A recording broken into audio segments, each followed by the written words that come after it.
Lahat tayo gusto natin to, tama? Sino hindi gusto? Lahat tayo gusto, tama? Yes, sir.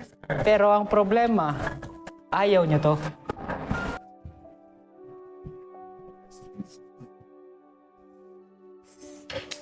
You just want success, but you don't want to sacrifice.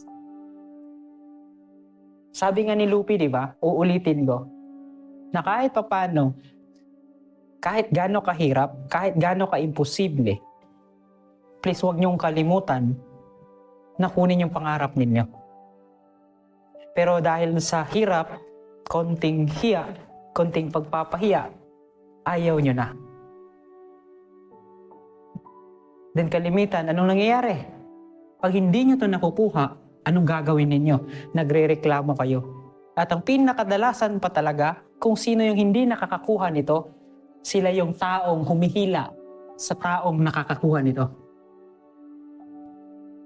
So what I'm saying is, please, bawat success na gusto ninyo, may kaakibat na sakripisyo. So bakit may sinasabi, sir? Because mamaya, yung activity ninyo, medyo mahirap siya. It is because kailangan nyong mag-isip. Pero tandaan ninyo, if you want this one, you need to think. You need to sacrifice. Kasi pag hindi nyo nagawa yan, huwag kayong mangarap na makuha nyo ito. Mula sa bahay na pangarap nyo, makatapos kayo, kailangan nyo talaga ng sacrifice. Kasi nandito kayo. So between success and you, mayroong nakapagitna na sacrifices. So please, if you're willing to get your dreams, your goal, the success, magsakripisyo kayo. Pero para sa tama, na-align sa gusto ninyong pangarap. Klaro. Sir. Kasi baka mamaya magreklamo, lisod man kayo. Wala, may dali. May madali ba? Oo, sir. Dali na kayo maglingkod. Pero ang tanong, pag nag-upo ka maghapon, gusto mo ba ang resulta? So kung gusto nyo na makatapos, may gawin kayo. Pero kung gusto nyo bumagsak, walang problema. Pero huwag kayong magreklamo sa dulo.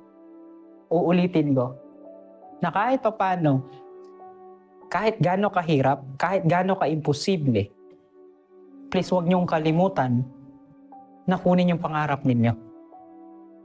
Pero dahil sa hirap, konting hiya, konting pagpapahiya, ayaw nyo na. Then kalimitan, anong nangyayari? Pag hindi nyo to nakukuha, anong gagawin ninyo? Nagre-reklamo kayo.